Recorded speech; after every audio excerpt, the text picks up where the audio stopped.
नमस्कार। दक्षिण पूर्व एशिया में महाभारत के अंतर्गत आज हम इंडोनेशिया में महाभारत पर बात करेंगे। हम सभी जानते हैं कि इंडोनेशिया भारत के दक्षिण पूर्व में स्थित एक द्वीपीय देश है, जिसमें लगभग 15,000 से अधिक छोटे बड़े द्वीप हैं। वर्तमान में इंडोनेशिया की अधिकांश जनसंख्या मुस्लिम है और वो सबसे बड़ी मुस्लिम जनसंख्या वाला देश है। और इसके साथ ही इंडोनेशिया विश्व का तीसरा सबसे बड़ा जनसंख्या वाला देश है। छोटे छोटे द्वीप समूह में विभाजित देश है। प्राचीन काल में जो यात्रा का मार्ग हुआ करता था, व्यापार का मार्ग हुआ करता था, वो इंडोनेशिया से ही होकर जाता था। इसलिए प्राचीन काल से ही इस देश का बहुत महत्व रहा, इसकी बहुत प्रधानता रही। प्राचीन काल में इसे द्वीपांतर भारत के नाम से जाना जाता था। यदि आज द्वीपांतर भारत के नाम से नहीं जाना जाता है, इंडोनेशिया के नाम से जाना जाता है। इसको इंडोनेशिया जो शब्द है, इंडोनेशिया शब्द का सबसे पहले प्रयोग इंडोनेशिया के शिक्षा मंत्री ने आज से लगभग 150 वर्ष पूर्व किया था। तभी से इस देश का नाम इंडोनेशिया कहा जाने लगा। इससे पूर्व इसे द्वीपांतर भारत कहा जाता था। आज भी वहाँ की जावी भाषा में, जो जावा द्वीप पर बोली जाने वाली भाषा है, उसमें एक शब्द पाया जाता है जो है नुसांतर। नुसांतर शब्द का प्रयोग उस अर्थ में होता है जब बृहद इंडोनेशिया की बात होती है, अर्थात वर्तमान जो इंडोनेशिया की भौगोलिक सीमाएं हैं, इससे बढ़ करके भी जो क्षेत्र है, इसके बाहर का भी जो क्षेत्र है, उसकी बात के लिए, उसके संदर्भ में जब बात की जाती है तो नुसांतर शब्द का प्रयोग होता है, जो एक तरह से द्वीपांतर शब्द के द्वारा ही आया हुआ एक शब्द है।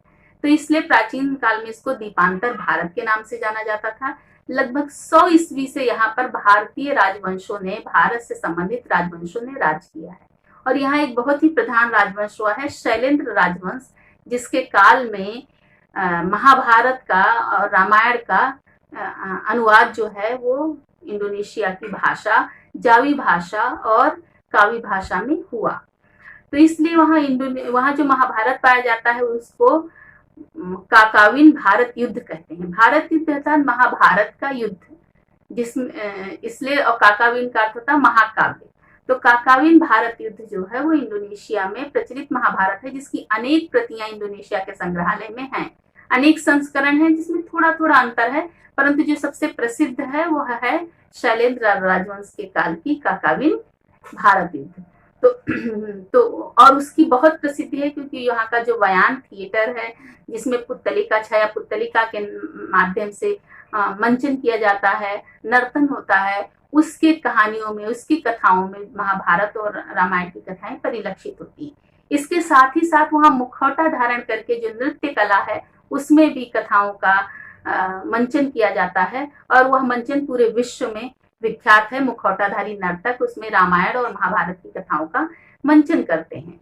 इंडोनेशिया के जावा द्वीप, बाली द्वीप में एक मंदिर है प्रम्बनान मंदिर परिसर में के दीवारों पर शैल चित्र हैं रामायण और महाभारत की कथाओं से संबंधित। तो इंडोनेशिया में जो महाभारत है उसका नाम है काकाविन भारत युद्ध। जैसे कि रामायण है रामायण काकाविन, वैसे यह है काकाविन भारत युद्ध। इसको भारत युद्ध भी कहते हैं। इसकी भाषा ये जावी भाषा में लिखा हुआ ग्रंथ है और बहुत ही समादृत है। इसमें राजा रानी को देवता स्वरूप मान करके उनको दैवीय शक्ति माना गया है।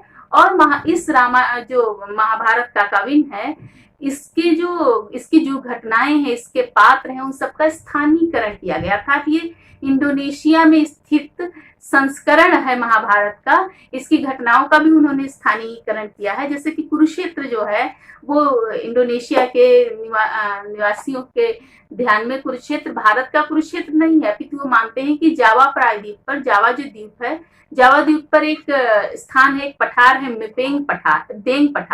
देंग पठार जो है वह स्थल है जिसको कुरुक्षेत्र कहा गया है, जहां पर यह भारत युद्ध हुआ था। तो इस प्रकार महाभारत के नामों का, महाभारत के पात्रों का, महाभारत की घटनाओं का, महाभारत के स्थानों का उन्होंने स्थानीयकरण किया है। इसलिए बहुत अधिक स्थानीयता का उस पर प्रभाव है। महाभारत जो प्राप्त होता है भारत युद्ध, उसका प्रथम अनुवाद जो इंडोनेशिया में हुआ वो मेदांग जो शासन था, उसके धर्मवांगस, एक धर्मवंश जो शासन काल था, उसमें संपन्न हुआ 990 ईस्वी से 1006 ईस्वी तक इनका शासनकाल था। परंतु वो बहुत प्राप्त नहीं होता है। जो बहुत ही प्रसिद्ध है वो मुपु सेदाह और मुपु पानुलाह के द्वारा अनुदित रामायण महाभारत है, जिसे भारत युद्ध, काकाविन भारत युद्ध कहते हैं। वही वर्तमान में बहुत अधिक प्रसिद्ध है इंडोनेशिया में। और यह शैलेंद्र राजवंश के समय इसका अनुवाद लगभग 1157 के ईस्वी से प्रारंभ हुआ और उसके बाद इसका अनुवाद हुआ। इन्होंने ही जो इसके अनुवादक हैं मुपु सेदाह, इन्होंने ही हरिवंश का अनुवाद किया है, जिसमें हरिवंश के अनुवाद में कृष्ण और रुक्मिणी के विवाह की कथा है। इसके साथ ही इन्होंने एक और अनुवाद किया है, वो है काकाविन घटोत्कच श्रय। काकाविन घटोत्कच श्रय में अर्जुन के पुत्र अभिमन्यु और कृष्ण की पुत्री देवी सुंदरी के विवाह का वर्णन है। तो इस प्रकार ये जो अनुवादक है जिनका उल्लेख प्राप्त होता है, मुपु सेदाह और मुपु पानुलाह, इन्होंने भारत युद्ध, काकाविन भारत युद्ध का अनुवाद किया है। इसकी बहुत सारी, जैसे कि मैंने बताया, बहुत सारी प्रतियां इंडोनेशिया के अनेक संग्रहालयों में प्राप्त होती हैं। इसकी कथा में स्थान और व्यक्ति जो है उनका स्थानीकरण है, अर्थात वो इंडोनेशिया के जावा के आसपास का स्थान और व्यक्ति है। इसमें राजा रानी को ईश्वर का अवतार माना गया है। और कथा का प्रारंभ जो होता है वो बेतरा गुरु नामक एक पात्र से होता है। इससे कथा आरंभ होती है और जो मेदांग कमुलांग एक साम्राज्य है उसका प्रथम राजा बना। इस तरह काकाविन भारत युद्ध की कथा प्रारंभ होती है। इसमें जो पात्रों के नाम है मुख्यतः वही सारे नाम है जो महाभारत में, वेद व्यास के महाभारत में प्राप्त होते हैं। जैसे कि यहाँ भीष्म को भीष्म कहा गया है, पांडु जो है उनको राजा पांडु देवानत कहा गया है। इसके अतिरिक्त धृतराष्ट्र देशतरथ हैं और देवी कुंती का तो कुंती ही नाम वहां प्राप्त होता है। गांधारी का नाम प्राप्त होता है गेंदरी। माद्री हैं। कर्ण जो है, कर्ण को कर्ण कहा गया है क्योंकि भाषा इंडोनेशिया में ण का उच्चारण जो है वो थोड़ा कठिन है। आपने देखा होगा कि वहां के एक जो शासिका थे उनका नाम था मेघावती सुकर्ण पुत्री। कर्ण इंडोनेशिया में बहुत प्रसिद्ध हैं। ऐसे ही वहां पर युधिष्ठिर भी बहुत प्रसिद्ध हैं। वहां के नामकरण परंपरा में इन सारे नामों का प्रयोग होता है। और यही नहीं, इंडोनेशिया में यदि पश्चिम दिशा, इंडोनेशिया की जो आधिकारिक भाषा है भाषा इंडोनेशिया, उसमें यदि पश्चिम दिशा के लिए जो शब्द है, पश्चिम दिशा को बताने के लिए जो शब्द है वो है भारत, क्योंकि इंडोनेशिया के पश्चिम में भारत स्थित है, इसलिए वो पश्चिम दिशा को ही भारत कहते हैं। और भारत में एक है, भारत में हमारे संस्कृत का शब्द है। संस्कृत में हम अपने सगे भाई को, जो सगे भाई बहन को सहोदर सहोदरा कहते हैं। इंडोनेशिया भाषा इंडोनेशिया में भाइयों बहनों संबोधन के लिए सहोदरा सहोदरी शब्द का ही प्रयोग होता है। तो इसमें गांधारी जो है उनको गेंदरी कहा गया है। कर्ण में ण जो है कहना कठिन है, उच्चारण में मुख सुख नहीं है, इसलिए कर्ण को कर्ण कहते हैं। द्रोण को दुर्ण, जो काकाविन भारत युद्ध है उसमें द्रोण जो है वो द्रोण नाम से द्रोण का उल्लेख है। संगकुनी शकुनी हैं। अर्जुन को अर्जुन कहा गया है। और युधिष्ठिर हैं, युधिष्ठिर। और भीम जो है वो भीम है। इसके अतिरिक्त सिकंडी है, शिखंडी। और द्रौपदी को द्रौपदी, द्रौ नहीं है, द्रो है। हस्तिनापुर तो हस्तिनापुर ही है। इंद्रप्रस्थ का अमर्त नाम से उल्लेख है। इसके अतिरिक्त इंद्रकील पर्वत का उल्लेख है जहां पर अर्जुन ने तपस्या किया था और उन्हें दिव्य धनु प्राप्त हुए थे। तो इस तरह इंडोनेशिया का जो महाभारत है, काकाविन भारत युद्ध, जो महाभारत जिसका शाब्दिक अर्थ है महाभारत का युद्ध, इसको इंडोनेशिया में जावा के जो निवासी हैं, जो जावी भाषा में ये रचित है, तो वहां के लोग मानते हैं कि जावा द्वीप पर स्थित जो पठार है, देंग पठार, वो स्थल था जहां कुरुक्षेत्र का युद्ध हुआ, जहां कौरव और पांडवों का युद्ध हुआ। तो इस तरह से महाभारत में स्थित वर्णित समस्त स्थान, वहां उसमें वर्णित समस्त पात्र को वो इंडोनेशिया के ही विभिन्न स्थान मानते हैं, इंडोनेशिया के ही विभिन्न पात्र मानते हैं।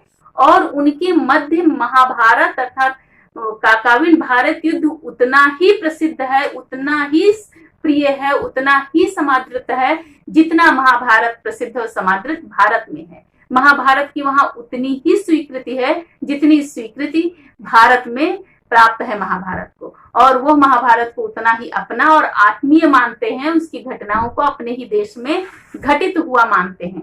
तो इस प्रकार वहाँ क्योंकि वहाँ मुखौटाधारी जो नृत्याभिनय बाली में मुख्यतः ये नृत्य होता है, तो बाली में रामायण महाभारत का जो मुखौटाधारी नृत्याभिनय होता है, जो नर्तक जो है मुखौटा धारण करके अभिनय करते हैं, इस तरह से वहाँ की लोक परंपरा में रामायण और महाभारत व्याप्त है। वहाँ के प्राचीन जो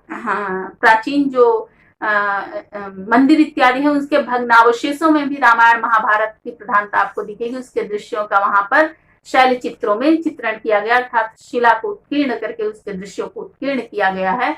और इसके साथ ही साथ अभी वहां पर 2018 में एक बहुत बड़ी मूर्ति का अनावरण हुआ। वो गरुड़ की मूर्ति है, जिसके ऊपर भगवान विष्णु बैठे हुए हैं।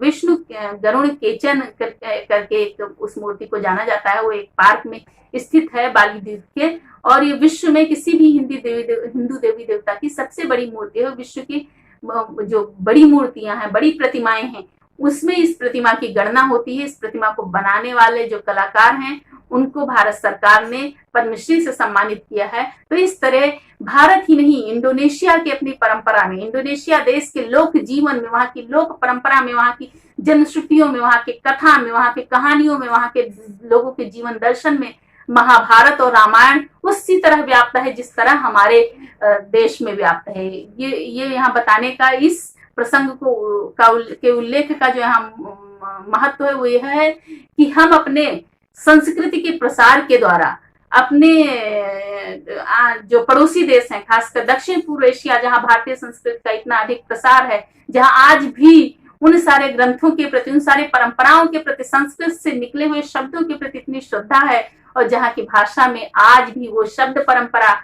वो ज्ञान परंपरा विद्यमान है, ऐसे देशों से हम अपना मधुर संबंध बना सकते हैं। हमारी विदेश नीति इन बिंदुओं का प्रयोग करके बहुत ही सशक्त हो सकती है, और ये पड़ोसी देश हमारे सबसे बड़े सहभागी और सद्भावी हो सकते हैं। इनसे हमारा एक समन्वय पूर्वक एक संबंध स्थापित हो सकता है। आज भी हमारी विदेश नीति इन देशों के प्रति बहुत ही समन्वय परक है, परंतु वो हो यदि सांस्कृतिक पक्ष, सांस्कृतिक पुट उसमें आता है तो और भी मधुर हो सकता है। यदि हमारा जो अंतर्राष्ट्रीय सांस्कृतिक संबंध परिषद, जो एक भारत सरकार का एक स्वतंत्र एक संस्था है, उसके माध्यम से इन सारे देशों की संस्कृति और भारतीय संस्कृति को लेकर के अनेक अच्छे कार्य और प्रयास किए जा रहे हैं, जिसके तहत इंडोनेशिया का जो वायांग थिएटर है, इंडोनेशिया का जो ये नृत्याभिनय है जिसमें मुखौटा धारण करके करते हैं, इन सभी का मंचन भारत में भी संभव हुआ है, और भारत के लोग भी संस्कृति के इस स्वर्णिम पक्ष से परिचित हुए हैं।